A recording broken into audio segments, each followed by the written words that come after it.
be your MC, your hostess, but I will also be speaking, and it's fantastic that Marcus came up here because part of what I'm going to be speaking on is presentation as far as putting your best foot forward as well. I don't know who all was at the last event, but my name is Nerissa Figueroa, and I am a fitness specialist. However, I've been a fitness competitor since 2008. I've been in the fitness industry over 20 years. Yes, over 20. So I started when I was 10. I wish. But I love it. I absolutely love what I do. I have a passion for it. My biggest, I guess, satisfaction in it is when helping people reach their goals and the excitement of getting off their medications or reaching their weight loss goal. But just to give you tell you a little bit about me, I was Miss Fitness Arizona 2009, 2010, and I joked because I said I would have gone back and done 2011, but I wanted to be in Texas. So, Miss Fitness USA finalist from 2008, 2010, and then a finalist in Miss Fitness America.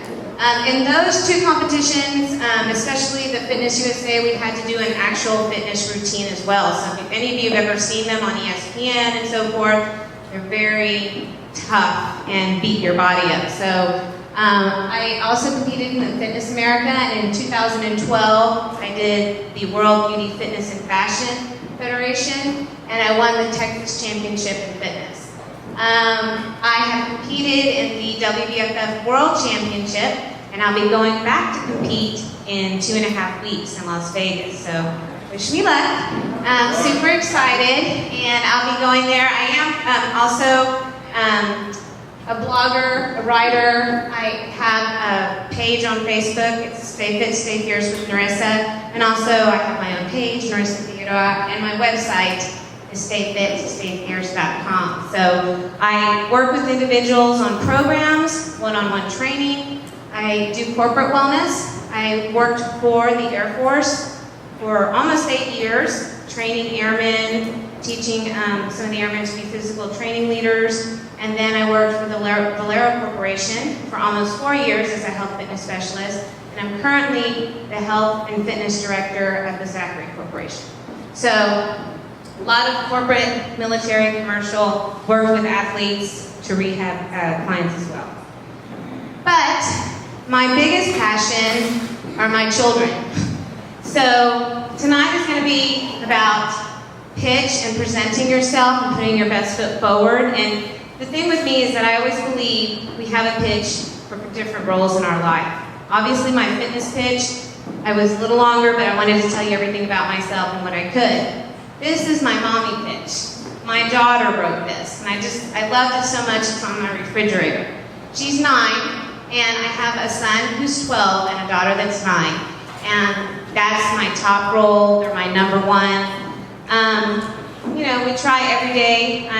I try with them as far as trying to be the best mother that I can, best example that I can, knowing that sometimes I slip a little bit, but I think sometimes, we're a little bit harder on ourselves than we need to be. But in her eyes, I'm the best mom ever, makes the best food ever, so that's a plus for me. Makes people strong, and I love that. Best caregiver ever, and will never ever give up on anyone, me or my brother. So that meant a lot to me when she wrote that, obviously. So that's my mommy pitch that my daughter, she wrote that on her own. I didn't even ask for it, so I was really excited. So that's my first role.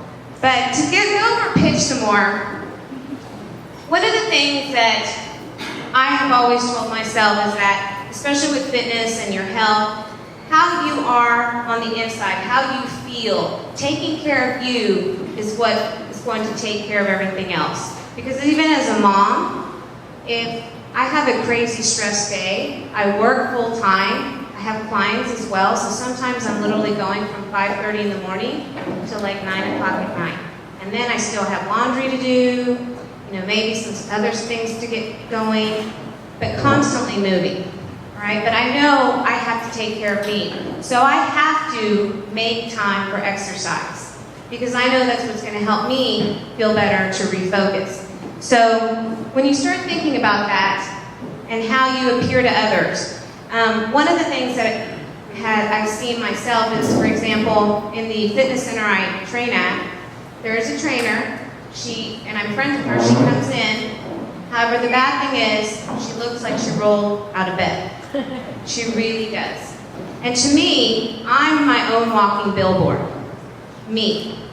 And the reason I say this is because you wouldn't go to a dentist and arrive in the dental office, and if you see the dentist has completely messed up teeth, you probably wouldn't want him doing work on you. If you arrive, ladies especially, at the hairstylist, and the hairstylist has really not so nice hair, you probably wouldn't want her doing work on you. So you're your own walking billboard. Taking care of me is what's going to be number one and make it important to present myself to others. Do they want to work with me? So in that case, you have to think, are you limited or are you limitless? Okay? And this is a perfect example. They did a study with children. They were about up to the age of 5. And basically with the study, they showed them different pictures of people, individuals, asking them who they thought were powerful, who they thought were strong. Most of the children veered to the people who were well-dressed, well-groomed, as being more powerful and stronger. So it's not just about what we learn just as we're older, but as we're younger, as we're growing, that's what people tend to veer to. All right? So something that you always want to keep in mind. So Ralph Waldo Emerson, the first wealth is health.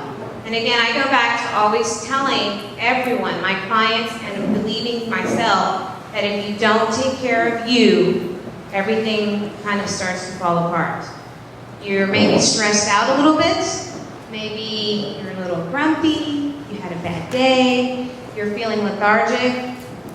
If you're not taking care of yourself, whether it be through exercise or healthy eating choices or your daily routine, your body is going to start to be affected, along with your brain, along with your emotions.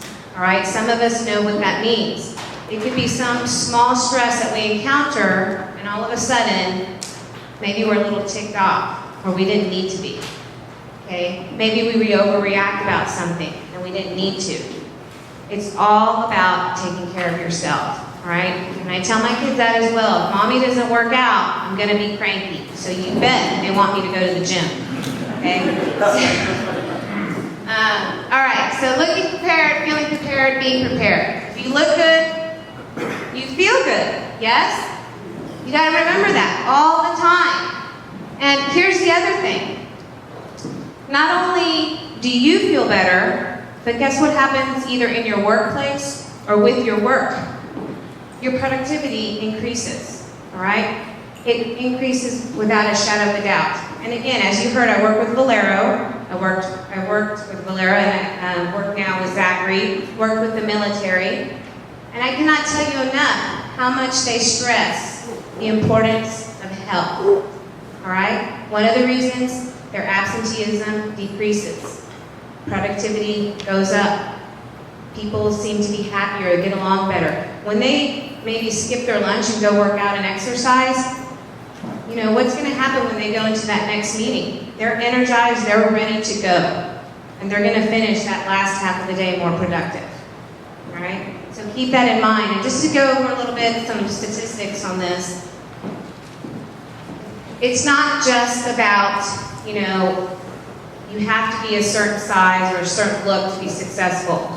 What it is that employers are also looking at, again, at productivity, but also cost. Right now, what's on the radar is insurance, claims.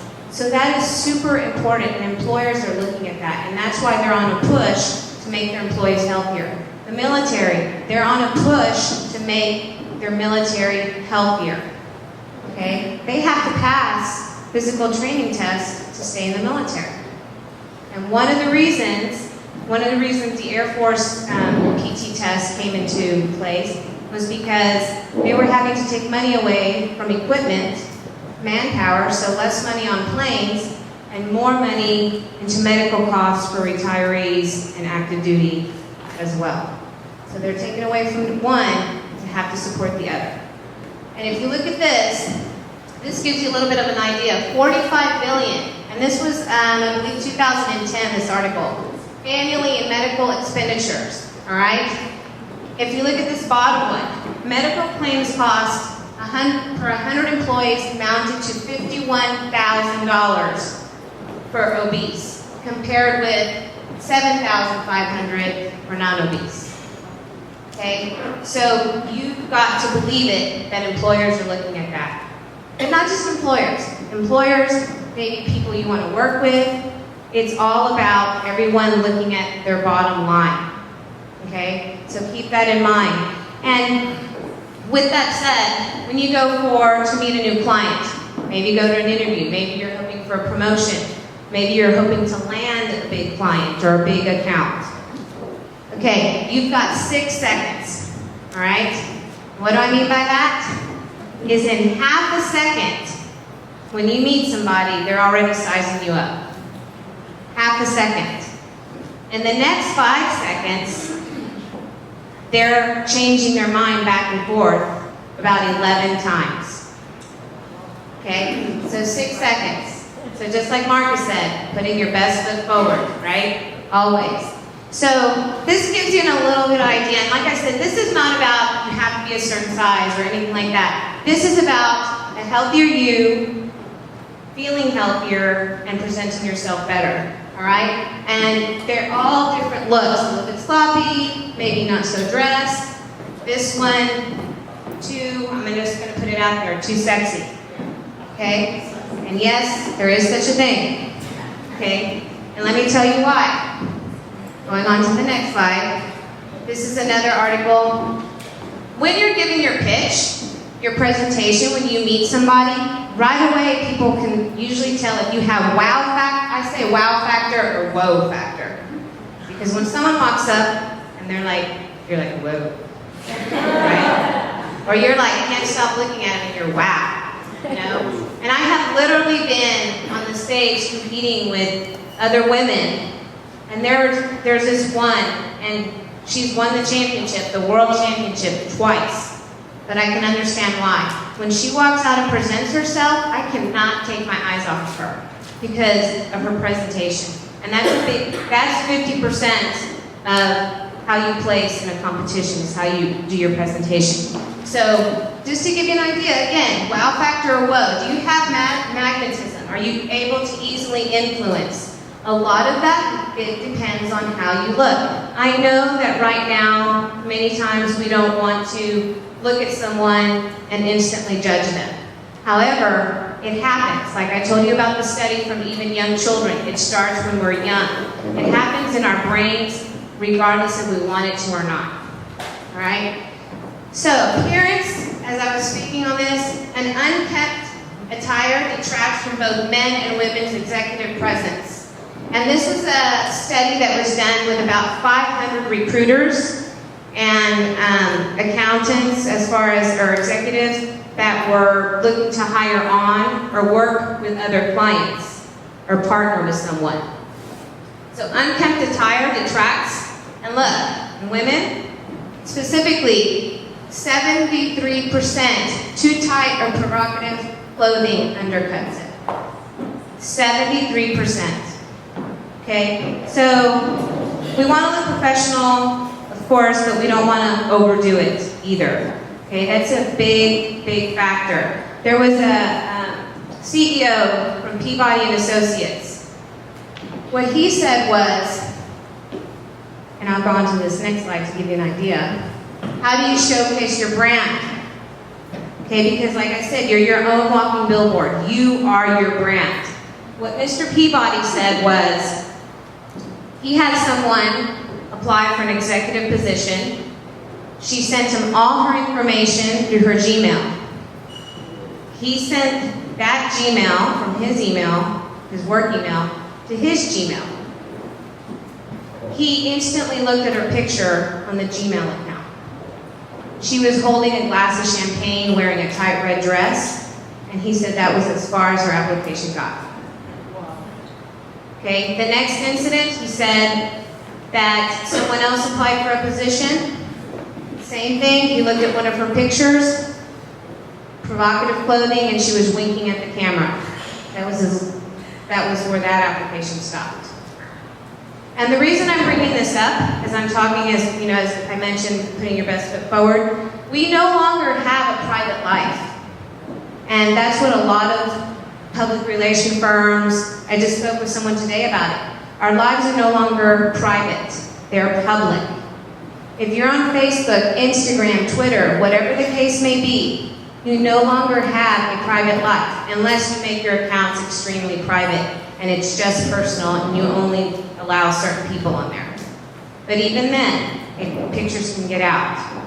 And the reason I say this is, again, for example, I'm in the fitness industry. I have an account for my family that I solely am with my family on my Facebook.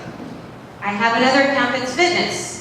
I'm in the fitness industry, so I do post sometimes pictures of my journey about to compete. Maybe I'll show my abs, or maybe I'll show a certain exercise or workout that I do.